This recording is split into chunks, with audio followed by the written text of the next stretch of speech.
My most sincere greetings to everyone and welcome to DS English. आज का हमारा video बेहद बेहद इम्पॉर्टेंट है 12th क्लास के उन सभी स्टूडेंट्स के लिए जिन्होंने इस साल यानी सेशन 2020-21 में होने वाले हरियाणा बोर्ड के एनुअल एग्जाम्स में अपीयर होना है। एंड बेटा, इस रिगार्ड में board of school education Haryana Bhiwani द्वारा आपकी डेटशीट भी जारी की जा चुकी है और इस तरह से आपने देख ही लिया होगा कि आपका एग्जाम 1 मई 2021 को होना सुनिश्चित हुआ है और जो टाइमिंग है वो भी बाद में बोर्ड ने रिवाइज की थी। अब जो आपका एग्जाम है वो ठीक 11:30 बजे स्टार्ट हो जाएगा।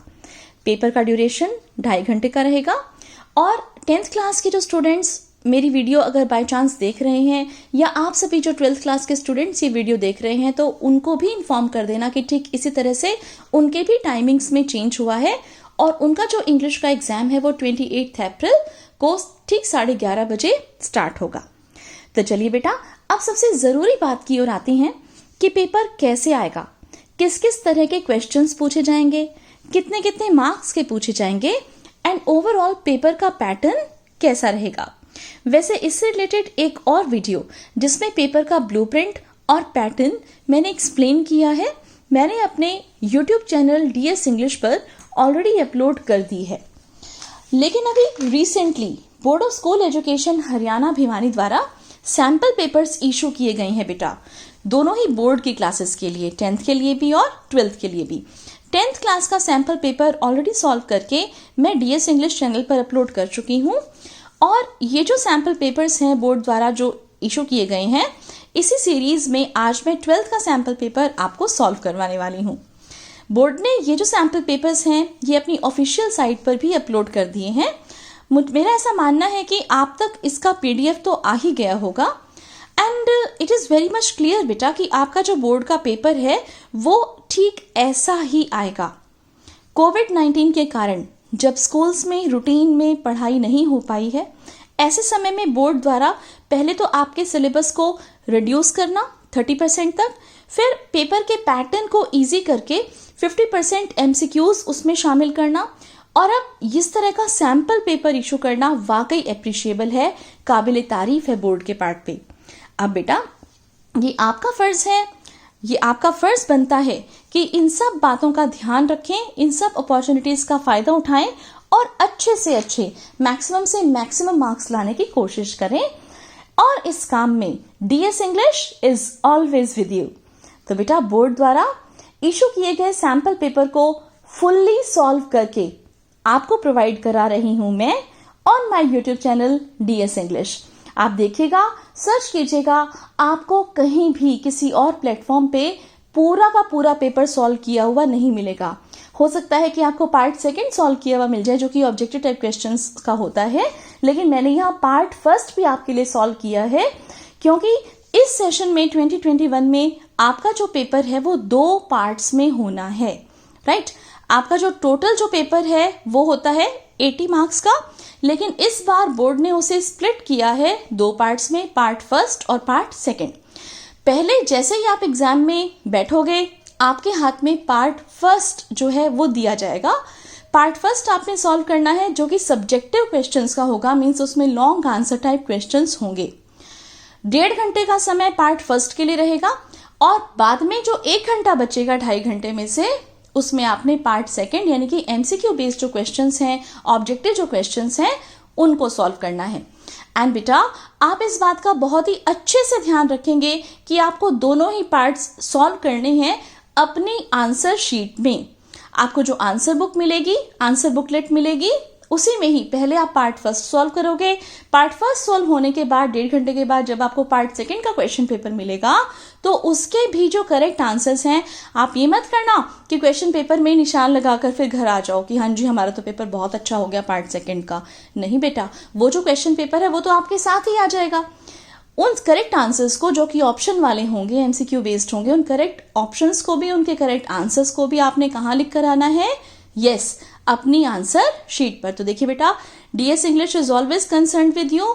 हमें पता है कि बच्चे कहाँ कहाँ पर मिस्टेक कर सकते हैं और इसलिए मैं पहले से ही आपको इस बात के लिए बता रही हूँ कि आप ध्यान दीजिएगा कि सबसे पहले पार्ट 1 भी आपने आंसर शीट पर सॉल्व करना है और पार्ट सेकंड को भी पूरे के पूरे जो MCQs हैं आपके, उनको भी आपने हर एक करेक्ट आंसर को करेक्ट क्वेश्चन नंबर के साथ करेक्ट ऑप्शन करेक्ट आंसर को आंसर शीट में ही लिख कर आना है। तो चलिए अब हम शुरू करते हैं और देखते हैं कि आपका पेपर कैसा रहेगा। It's on your screen. सबसे पहले मैंने यहाँ आपको पार्ट फर्स्ट प्रोवाइड कराया है और ये देखिए class 12th senior secondary series लिखी हुई है, कोड नंबर लिखा हुआ है और फिर आपको यहाँ पर अपना रोल नंबर मेंशन करना है। ये क्वेश्चन पेपर है। English core part first subjective questions का पेपर रहेगा। ये आपका एकेडमिक ओनली फॉर फ्रेश और school candidates. Time allowed 2.5 hours. Maximum marks 80, part first के 40 और पार्ट सेकंड के भी 40 मार्क्स ही रहेंगे। Question paper is divided into 2 parts, part first subjective type and part second objective type.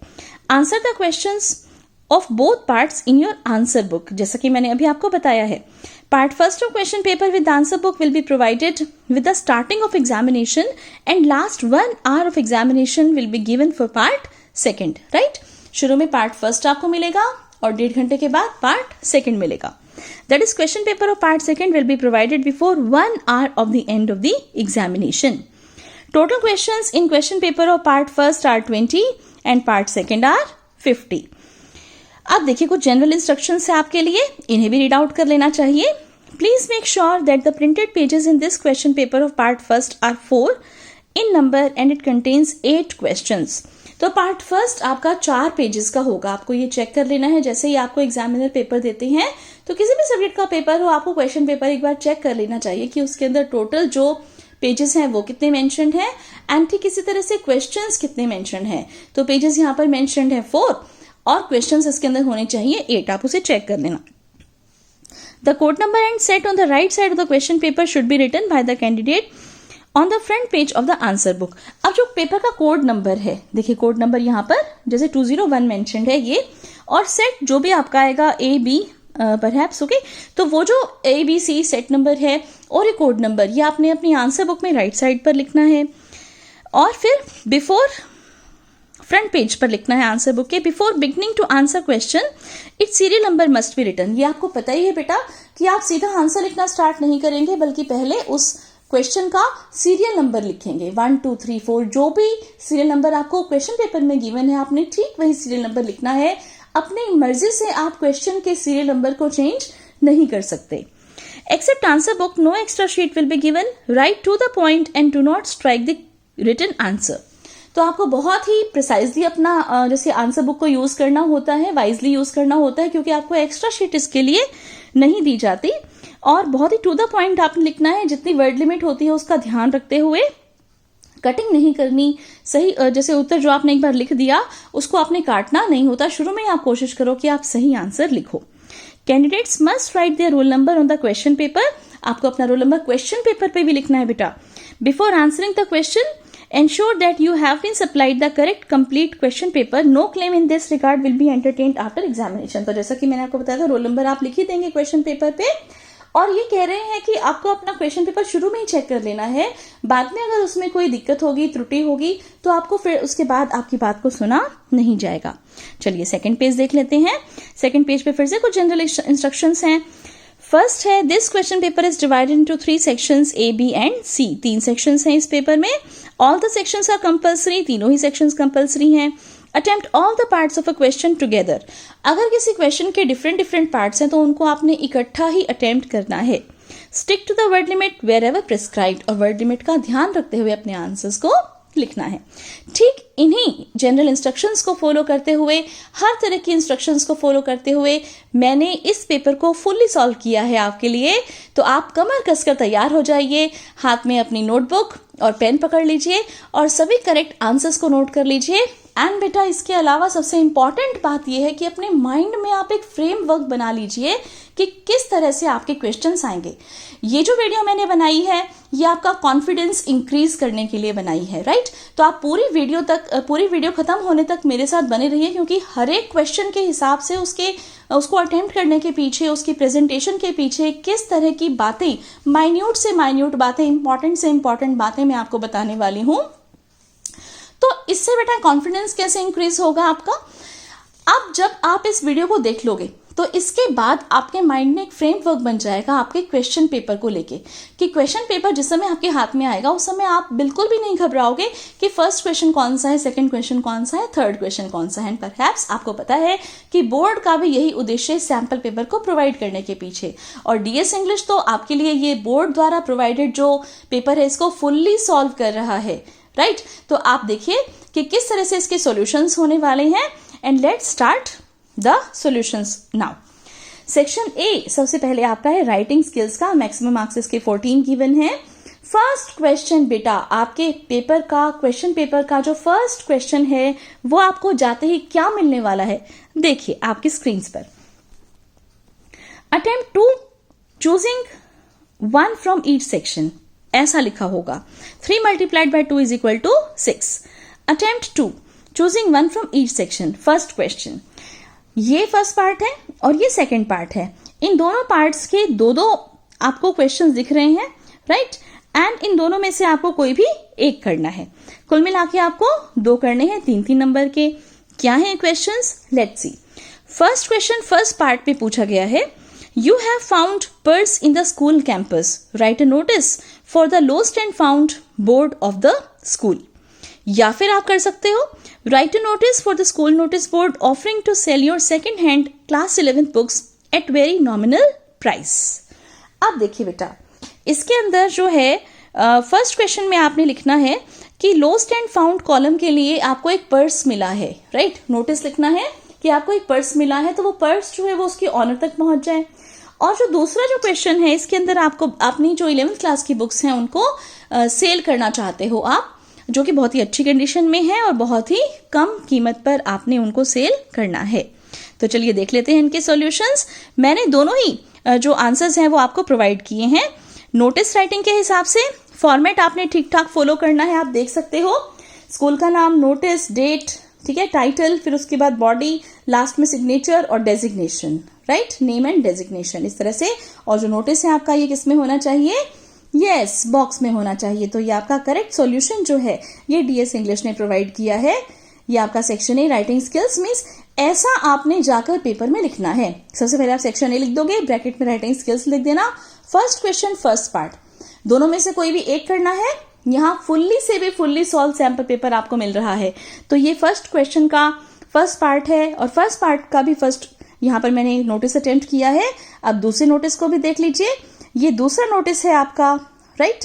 और दूसरा notice जो है ये भी मैंने आपके लिए ठीक इसी तरह से प्रोवाइड किया है। स्कूल का नाम, notice, title, date, content, signature और लास्ट में नेम। आप देखिए इसका भी चाहे तो आप स्क्रीनशॉट लेकर रख लीजिए या फिर वीडियो को पॉज करके मेरे साथ साथ इन दोनों क्वेश्चंस के आंसर्स को नोट डाउन कर लीजिए। अब नोटिस राइटिंग के बाद हम आ जाते हैं हमारे फर्स्ट क्वेश्चन के सेकंड पार्ट पे, जो कि है एडवर्टाइजमेंट राइटिंग। देखिए, you are working for an advertising agency, draft an attractive advertisement for a company which is launching solar geysers. और you are Ajay Avani, you want to sell your car, draft an attractive advertisement for its sale. दोनों ही advertisements हैं। पहला advertisement है एक solar geyser का। देखिए यहाँ पर मैंने सोलर गीजर का आपको एक एडवर्टाइजमेंट प्रोवाइड किया है जिसमें कुछ पिक्चर भी है और कंटेंट भी है। आप इसका स्क्रीनशॉट ले लीजिए, क्योंकि ये मैंने ऑब्जर्व किया है कि ये जो क्वेश्चंस इन्होंने सैम्पल पेपर में डाले हैं ये पीछे प्रीवियस ईयर्स के क्वेश्चन पेपर्स में बोर्ड द्वारा पहले ही पूछे जा चुके हैं लगभग, जो है ना, क्योंकि आगे पैसेज भी करेंगे हम। ये वाले जो क्वेश्चंस थे ये भी सोलर गीजर के ऊपर भी, एडवर्टाइजिंग एजेंसी के अंदर आप काम करते हो, इस तरह की जो लैंग्वेज है ये सब प्रीवियस पेपर्स में से उठाई गई है, इस तरह के क्वेश्चंस हैं। एंड ये दूसरा जो क्वेश्चन है आपका, राइट, ये उसका आंसर है कार फॉर सेल के हिसाब से। आप इसका भी स्क्रीनशॉट लेके रख सकते हो या साथ साथ नोट डाउन कर सकते हो। अजय अवनी के हिसाब से आप लास्ट में साइन करेंगे। अब देखिए बेटा, सेकंड क्वेश्चन पे आ जाते हैं। फर्स्ट क्वेश्चन के चारों ही जो सॉल्यूशंस है मैं आपको प्रोवाइड कर चुकी हूं। Attempt any one of the following कह रहा है, और ए और बी दो पार्ट्स में आपका ये क्वेश्चन है। इन दोनों में से कोई भी एक आपको पेपर में करके आना है। मैं यहाँ पर दोनों सॉल्व करूंगी। 3 नंबर का है ये क्वेश्चन भी।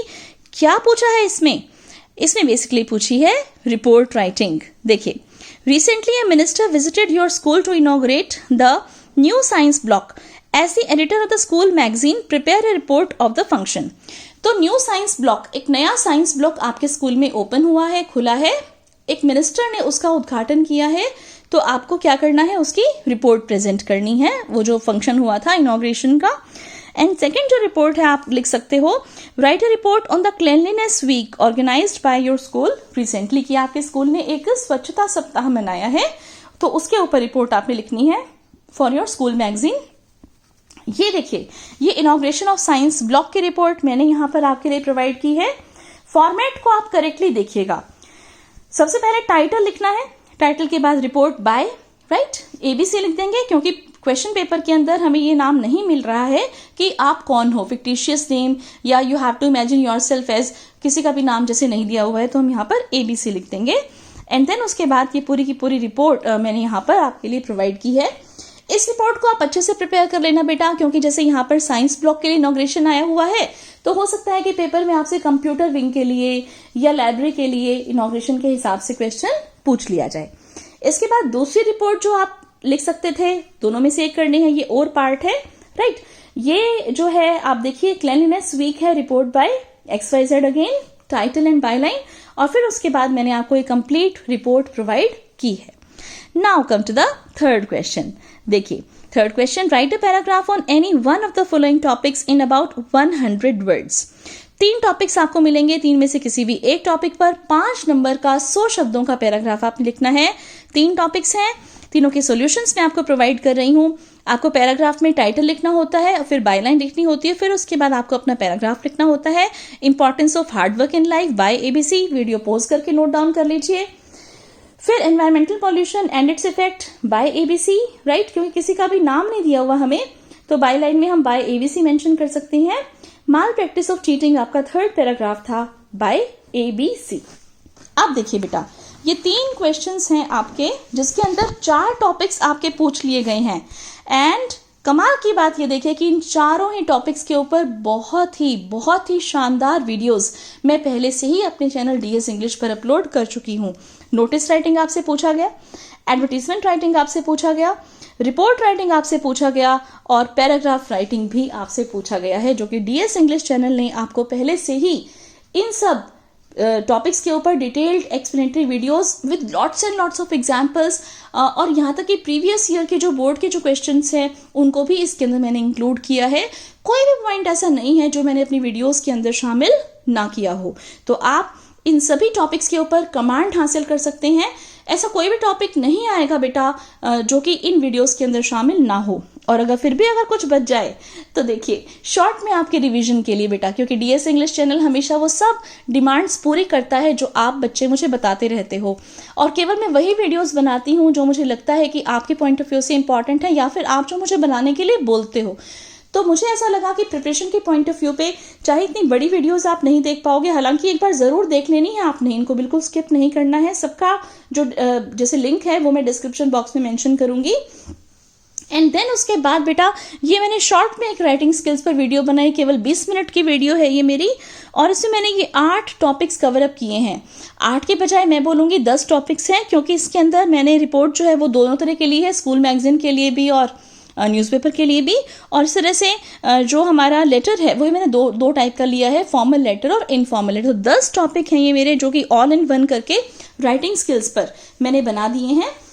इसमें केवल आपको एम्फेसिस मिलेगा फॉर्मेट पर, और एक एग्जाम्पल मैंने केवल इसके अंदर मेंशन किया है। लेकिन ये जो एग्जाम्पल मैंने मेंशन किया है बेटा राइटिंग स्किल्स वाली इस वीडियो में, ऑल इन वन वाली वीडियो में फॉर्मेट्स के साथ, ये एग्जाम्पल ऐसा एग्जाम्पल है जो कि मोस्ट रेलिवेंट एग्जाम्पल है from examination point of view. अब जैसे एक एग्जाम्पल मैं आपको देती हूँ कि आजकल आपको पता है कि कोरोना वायरस का टाइम है, जिसकी वजह से हमारे स्कूल्स भी बंद रहे, कभी लॉकडाउन लग रहा है, कभी समस्याएं बढ़ रही हैं हम सभी के लिए हेल्थ के पॉइंट ऑफ व्यू से। तो कोविड-19 पर जो है हम कह सकते हैं कि भी कोई भी टॉपिक आपसे पूछा जा सकता है, स्पेशली रिपोर्ट राइटिंग में या पैराग्राफ राइटिंग में, राइट। तो मैंने पैराग्राफ राइटिंग के हिसाब से कोविड-19 पर, कोरोना वायरस डिजीज पर एग्जाम्पल अपने इस वीडियो में शामिल किया है, क्योंकि डीएस इंग्लिश को पता है बच्चों की क्या नीड्स हैं, क्या डिमांड्स हैं, और इसी को फुलफिल करने के हिसाब से ये मेहनत की जा रही है। और मेरा पूरा विश्वास है कि आप इस मेहनत का पूरा फायदा उठाएंगे और अपने सभी टॉपिक्स को बहुत ही अच्छे से प्रिपेयर कर लेंगे। तो चलिए अब चलते हैं और आगे बढ़ते हैं सेक्शन बी की ओर। सेक्शन बी आपका प्रोज पार्ट रहेगा, और वो भी आपकी फ्लेमिंगो वाली बुक में से। और इस प्रोज पार्ट में आपसे देखिए क्या पूछा जाएगा, ये 15 मार्क्स का रहेगा। फोर्थ क्वेश्चन आपका रहेगा, attempt any one of the following, what impressions to you form of M Hamel on the basis of your study of the story the last lesson. Means M Hamel के बारे में आपने बताना है। या फिर आप बता सकते हो इस क्वेश्चन का आंसर कि what efforts did Douglas make to overcome his fear of water, when and how did he conquer it. Okay, तो विलियम डगलस वाला लेसन डीप वाटर में से लिया हुआ क्वेश्चन है ये। और डीप वाटर में से वैसे आपको पता है कि एक्सरसाइज के 3 क्वेश्चन से तीनों इंपॉर्टेंट हैं एनसीईआरटी में जो पूछे हुए हैं, राइट।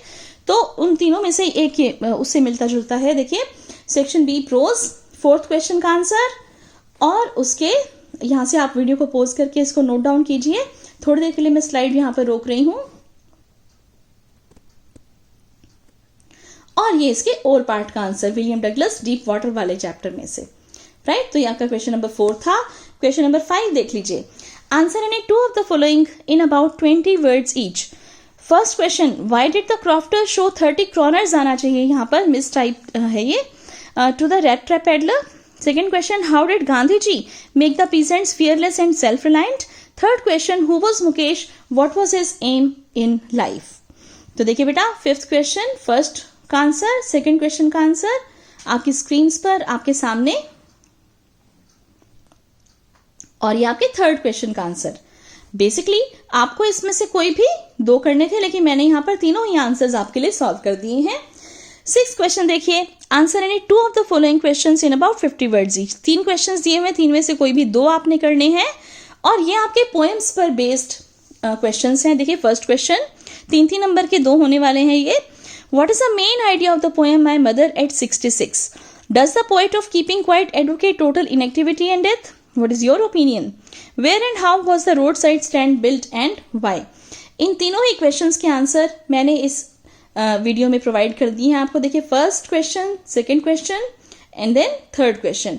एंड बेटा एक और इम्पॉर्टेंट बात मैं आपको बता दूं कि इन 6 की 6 पोएम्स, मीन्स फ्लेमिंगो में 6 पोएम्स हैं आपकी इन टोटल, और 6 की 6 पोएम्स की जो समरी है, ब्रीफ समरी, जिसके अंदर थीम, मैसेज और सेंट्रल आइडिया मैंने हाईलाइट किया है, क्लियरली इंडिकेट किया है, वो वीडियो मैंने अभी रिसेंटली अपने चैनल डीएस इंग्लिश पर अपलोड की है।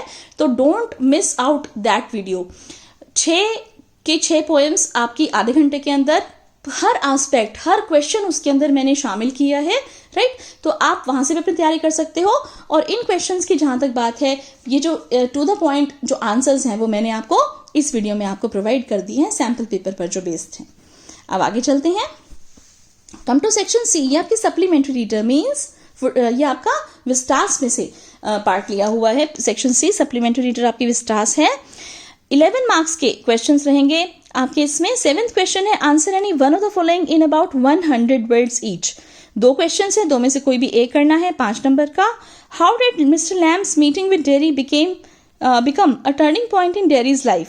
या what kind of person was Evans? तो on the face of it और Evans tries and O level में से ये आंसर्स लिए हुए हैं, देख लीजिए।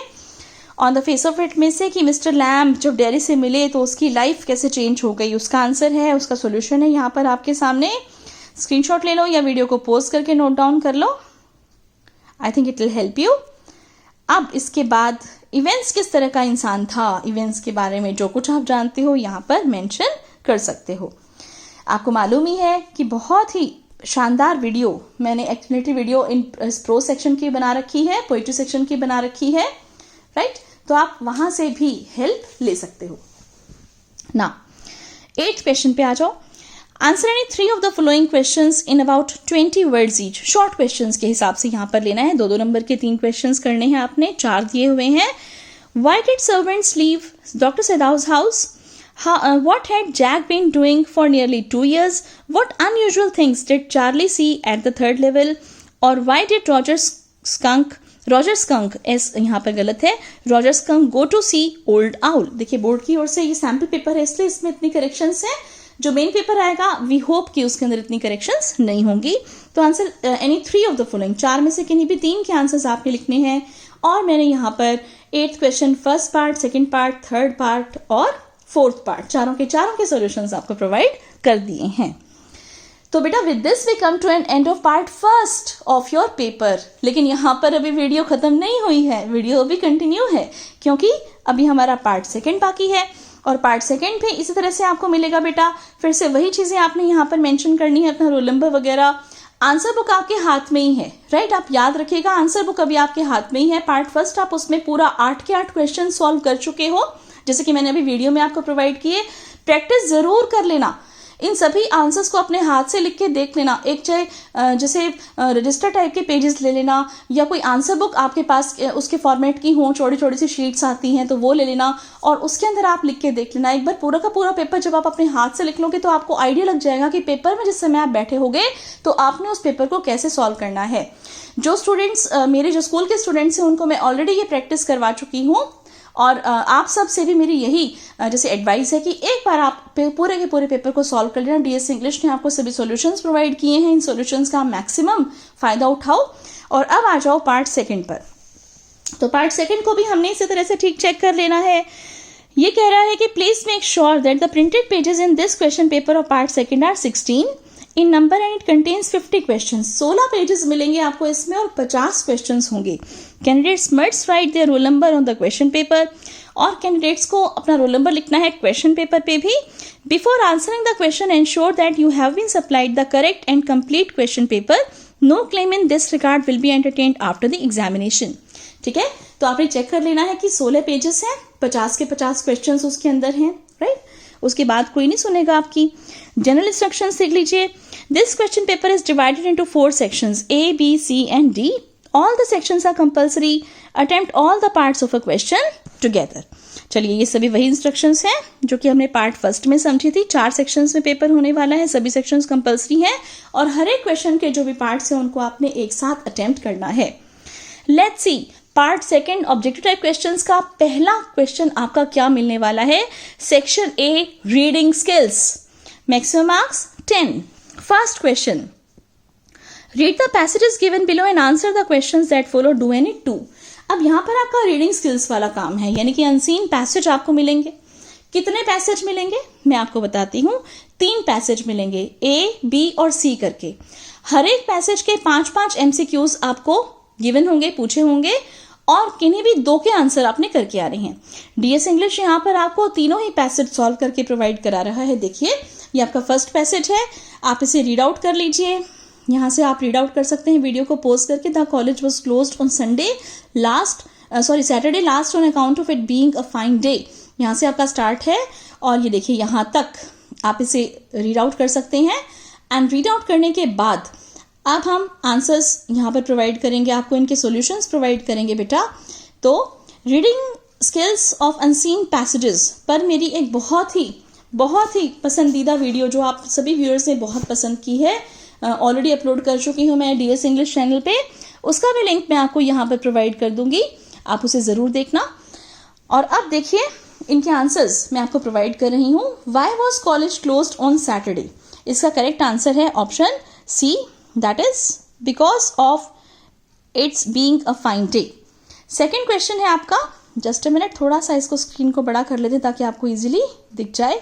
अब मैं पेन यूज करूंगी। देखिए, because of its being a fine day, what temptation could the 3 friends not resist, और इसका आंसर है taking plunge into the river. Again option C is correct. Which of the 3 friends was a novice in swimming. ये मैंने सभी जो answers हैं ये passage को पढ़कर यहाँ पर मार्क किए हैं, तो आप भी पैसेज को पढ़ लेना, कोशिश करना अपने आप से इन क्वेश्चंस के आंसर फाइंड आउट करने की, और फिर मेरे इन सॉल्यूशंस के साथ उन्हें टैली कर लेना।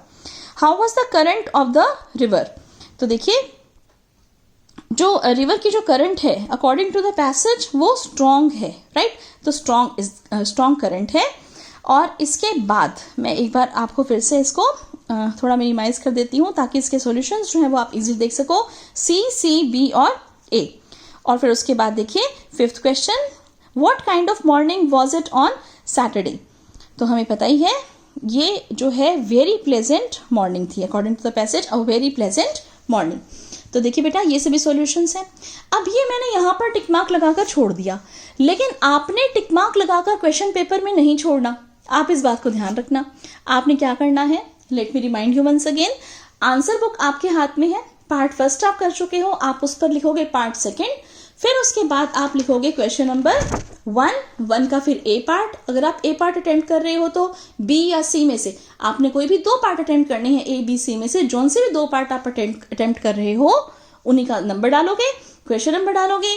ऑप्शन के हिसाब से कैसे लिखोगे, जैसे ए है, 5th क्वेश्चन है, ठीक है, ये 5th, इसका ए पार्ट करेक्ट है तो ए भी लिखोगे और अ वेरी प्लेजेंट मॉर्निंग ये भी लिखोगे, राइट, तभी आपके अच्छे मार्क्स आएंगे बेटा। अब चलिए इसके बाद ये बी पार्ट इसका है, as we alighted from the plane on to the tarmac of one of the smallest international airports. Video को पोज करके आप इस पैसेज को पढ़ सकते हो और अब इसके सॉल्यूशंस मैं आपको प्रोवाइड कर रही हूं। देखिए, the airport of which country is being described in this passage, तो airport of Bhutan. The national animals of Bhutan are, इसका ऑप्शन सी करेक्ट है, बोथ ए एंड बी, यानी कि takin and dzong. Now next is 3rd question. देखिए, it simply took our breath away means, option B is correct, it delighted us too much. The author and his team were armed with many things. Which of the following is non-materialistic? Option D is correct here, high spirits. क्या मतलब है इस question का कि जो author और उसकी team थी जब भूटान गए तो वहां पर वो विजिट कर रहे थे, उस समय उनके पास बहुत सारी चीजें थी। उनमें से नॉन मेटेरियलिस्टिक चीजें कौन सी हैं? बहुत सारी चीजें मेटेरियलिस्टिक चीजें, यानी कि जो हम देख सकते हैं, जिनको छू सकते हैं, जो पैसे से खरीदी जा सकती हैं, जैसे वॉकिंग स्टिक्स थी उनके पास, लाइट जैकेट्स थी, सन कैप्स थी, हाई स्पिरिट्स थी। हाई स्पिरिट्स का क्या मतलब है? हाई स्पिरिट्स का मतलब कि उनके जो हौसले हैं वो बहुत ही मजबूत थे, राइट। तो ये चीज नॉन मेटेरियलिस्टिक है, which can not be bought by money. Which is the most revered temple in Bhutan, इसका करेक्ट आंसर है अकॉर्डिंग टू द पैसेज ये C option, Taktsang, right. Now come to the next part, that is C part.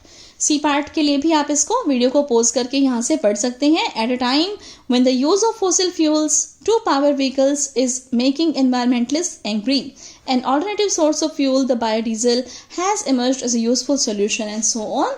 आप इसे पढ़िए और अब यहाँ पर मैं प्रोवाइड करूंगी आपको इसके सभी सॉल्यूशंस। तो देखिए बेटा, 5 क्वेश्चंस हैं इसके और 5 क्वेश्चंस के answers. What is the alternative fuel suggested in the passage? The correct answer is biodiesel. What is biodiesel? Biodiesel है used vegetable oil. C option is correct. Again, what name was given to the vehicle that first used biodiesel? Option B is correct. Vegivan. How many kilometers has Vegivan run? The correct answer is option C, 16,000 kilometers according to the passage. Who were the inventors of Vegivan? Option A is correct. Joshna and काया। अब देखिए बेटा, ये सभी solutions मैंने आपको यहाँ पे प्रोवाइड किए हैं और मैं स्क्रीन्स को थोड़ा सा वाइड कर देती हूँ, जूम कर देती हूँ, ताकि आप इनके आंसर्स अच्छे से देख सकें, टैली कर सकें जो आंसर्स आपने अपने मन में सोचे होंगे उनके साथ। यहाँ तक आपके 15 क्वेश्चंस हो चुके हैं। यहाँ वैसे आपको इसमें से कोई भी 10 करने हैं, राइट। अब हम आगे बढ़ते हैं और आगे जो है आपका है section B, that is grammar और राइटिंग स्किल्स। वैसे इसने टाइटल दिया है, 10 नंबर की ग्रामर आनी है आपकी। ग्रामर में कौन कौन से टॉपिक्स आने हैं, चलो देख लेते हैं। सबसे पहले देखिए, सेकंड क्वेश्चन रहेगा ये आपके एग्जाम का, attempt any 2 from each sub part, change the form of narration. I said to the teacher I am sorry. अब अगर हम करेक्ट आंसर्स को यहां से पढ़ें तो I said to the teacher that I was sorry नहीं हो सकता, सेड टू का सेड टू ही रख दिया इसने, सेड टू का टोल्ड में चेंज करना चाहिए था, राइट। फिर I asked the teacher that I was sorry, ये भी गलत हो जाएगा, सेड टू का आस्क नहीं हो सकता क्योंकि आई एम सॉरी जो है कि सिंपल सेंटेंस है, ना कि क्वेश्चन पूछा हुआ है। I told to the teacher that I was sorry, told के साथ से टू क्यों लगा दिया। और I told to the teacher that he was sorry. बेटा मुझे तो चारों ही ऑप्शन से वैसे गलत लग रहे हैं, फिर भी अगर हमें करना हो तो हम सी ऑप्शन को एक बार करेक्ट कर लेते हैं। यहाँ पर टू नहीं आना चाहिए, okay. I told the teacher that I was sorry, this should be the correct answer. He says the train will be late, he says that the train will be late, इसका correct answer होना है जो कि आपका option B है। क्यों होना है he says that the train will be late? क्योंकि सेज जो है आपके रिपोर्टिंग वर्ब वो सिंपल प्रेजेंट टेंस में है। जब रिपोर्टिंग वर्ब आपकी सिंपल प्रेजेंट टेंस में होती है तो उसमें जो है कोई भी चेंज नहीं होता, किसमें, रिपोर्टेड स्पीच में कोई भी चेंज नहीं होता, तो सिंपल एज इट इज आ जाएगा, the train will be late. He says that the train will be late is the correct option. I said to her, do you want my help? I asked her if she wanted my help. Hence option C is correct here. Now, come to part B. First था narration, दूसरा है आपका articles. Supply articles wherever necessary. His father is an SDO, right, SDO। ए आपको sound देखनी है, SDO, ए साउंड है, वॉल साउंड है, इसलिए एन आ जाएगा। Crime is on the increase, right, crime is on the increase. Mister Sethi is dash lawyer, mister Sethi is a lawyer. Next question C part है आपका, जो कि सुटेबल मॉडल्स आपने भरने हैं। You dash help the needy, you should help the needy. How dash you insult me, how dare you insult me. You dash keep your promise, you should keep your promise. ना अब मैं एक बार screens को broad करके दिखा देती हूँ, zoom out कर देती हूँ आपके लिए। देखिए ये जूम इन कर दिया है मैंने, एंड इसके बाद इन करेक्ट आंसर्स को आप नोट डाउन कर लीजिए।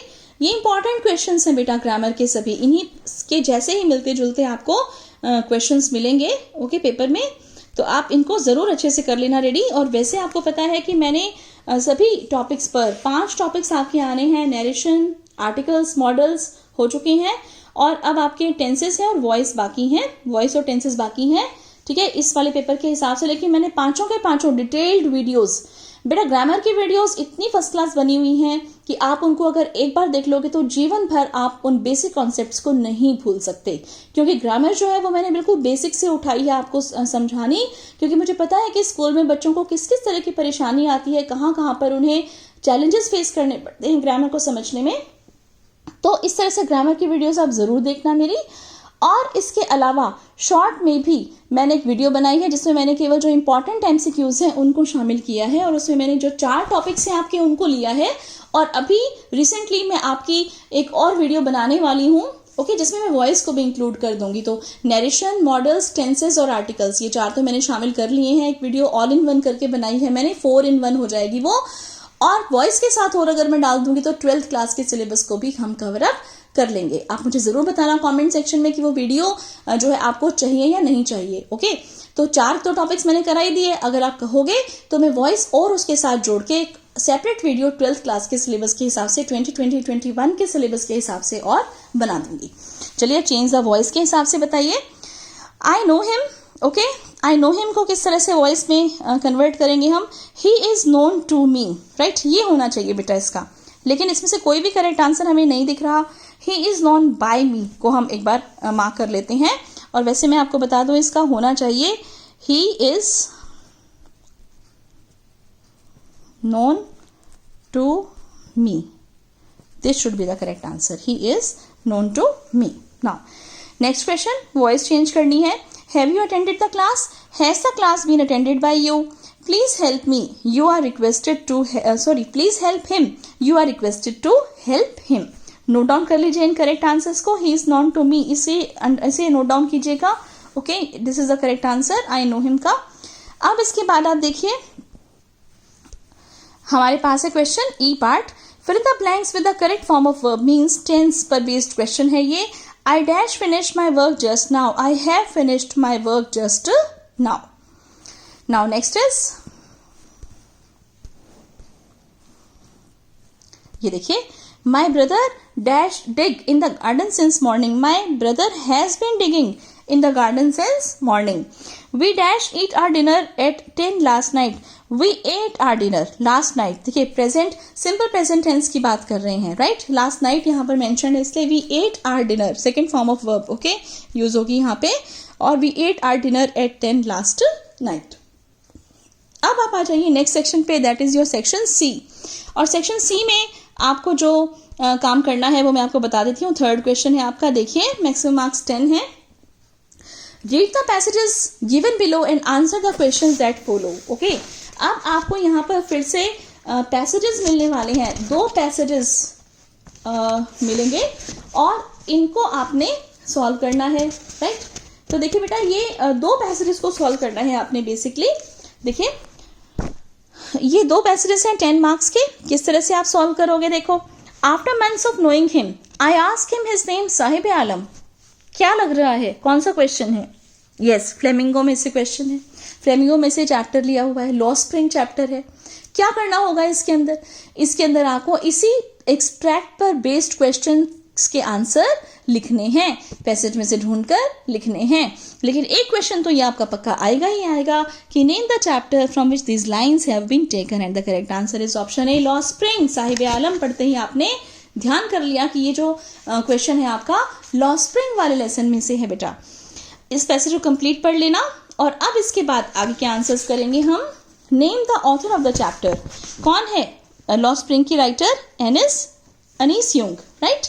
Now what do you understand by Saheb Alam? Saheb Alam का मतलब क्या है? Option D is correct, lord of the universe who appeared like the morning birds, Saheb and his friends. According to the passage morning birds की तरह से कौन अपीयर होता है? ऑथर किसका मेंशन कर रही है? साहिब का और उसके फ्रेंड्स का। Whom did the author come to recognize over a few months? Option C is correct है, साहिब्स फ्रेंड। कि साहिब के फ्रेंड्स को ऑथर अच्छी तरह से पहचान गई थी, राइट। अब आप देखिए, इसको फिर से मैं जूम करके दिखा देती हूँ आपको ताकि आप इन करेक्ट आंसर्स को अच्छे से देख सको, राइट। देख लिया आपने। अब आप आ जाइए नेक्स्ट पैसेज पर। Most of the arable land in the Champaran district was divided into large estates owned by Englishman. हाँ जी, पहचान लिया आपने? पहचान लिया कौन सा चैप्टर है, कौन सा क्वेश्चन है? देखिए बेटा, यहाँ पर और लिखा हुआ है, मेरे हिसाब से यहाँ पर और नहीं आना चाहिए, right. Most of the arable land in Champaran, क्योंकि यहाँ पर ये मेंशन कर रहा है 10 marks, right. Main reader prose, क्योंकि प्रोज के हैं ये दोनों चैप्टर्स आपके। और इसके बाद जो है ये कह रहा है कि मल्टीपल चॉइस क्वेश्चंस हैं फ्रॉम फ्लेमिंगो, ये 5 मार्क्स का है। तो चलिए इस चीज़ को सॉल्व कर देंगे, सॉर्ट आउट कर देंगे। अभी तो आप केवल प्रैक्टिस कीजिए सैम्पल पेपर की। Most of the arable land in Champaran district was divide, आप इसको ब्लूप्रिंट वाली वीडियो में चेक कर लेना, ओके। ब्लूप्रिंट वाली वीडियो का जो लिंक है वो मैं डिस्क्रिप्शन बॉक्स में मेंशन करूंगी, उसमें आपको क्लियर हो जाएगा कि फ्लेमिंगो में से जो एक्सट्रैक्ट बेस्ड जो पैसेज हैं, ठीक है, पैसेज जो MCQs के हिसाब से पूछे जाने हैं कॉम्प्रिहेंशन बेस्ड, वो कितने मार्क्स के आएंगे। अगर 5 नंबर का आएगा तो दोनों में से एक करना है आपने, राइट। मुझे ऐसा लगता है कि एक ही करना होगा, ये 10 नंबर इसने गलत मेंशन कर दिए यहाँ पर। Most of the arable land in the Champaran district was divided into large estates owned by Englishmen. Yes, कौन सा चैप्टर है? Indigo, right. लेकिन क्वेश्चन यहाँ पर देखिए क्या पूछा हुआ है। क्वेश्चन है who owned large estates in Champaran districts? The Englishmen. Option B is correct here. Who worked at the estates? A option is correct. The Indian tenants. Name the chief commercial crop of Champaran, and that is D. Indigo. Come to the next question. How much of the land was planted with indigo? ये भी according to the passage हमें पता है, option D is correct, 15%. Name the chapter from which this passage has been taken. Option B, indigo, right? Now come to the next question. Next question जो है बेटा आपका वो मल्टीपल चॉइस क्वेश्चंस हैं, flamingo में से आपके आने हैं।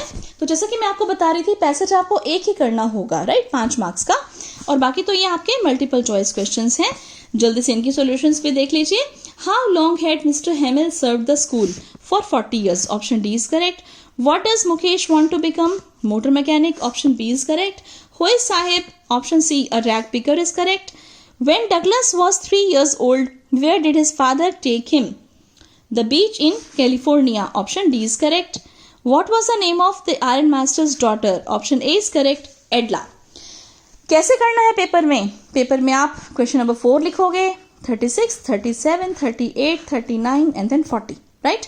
करेक्ट आंसर के हिसाब से ऑप्शन डी भी लिखना है, 40 years भी लिखना है, ऑप्शन बी भी लिखना है, मोटर मैकेनिक भी लिखना है, ऑप्शन सी भी लिखना है, रैग पिकर भी लिखना है, option D the beach in California दोनों लिखने हैं, और ऑप्शन ए एडला दोनों लिखने हैं। मीन्स ऑप्शन भी लिखोगे और आंसर भी लिखोगे।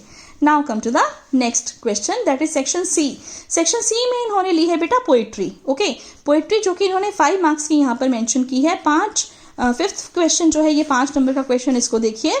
Read the stanza given below and answer the questions that follow. Obviously एक स्टेंजा दिया हुआ है, 6 पोएम्स हैं आपके सिलेबस में, उनमें से एक किसी भी पोएम का स्टेंजा आपका आएगा। On sour cream walls donation Shakespeare's head.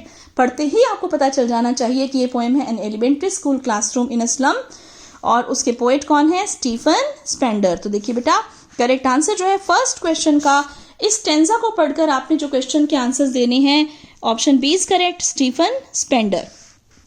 Come to the next question. From which poem these lines have been taken? Option C is correct. An elementary school classroom in a slum whose names have been written on the walls. किसके नाम लिखे हुए हैं? The names of the donors, right. चलिए आगे चलते हैं।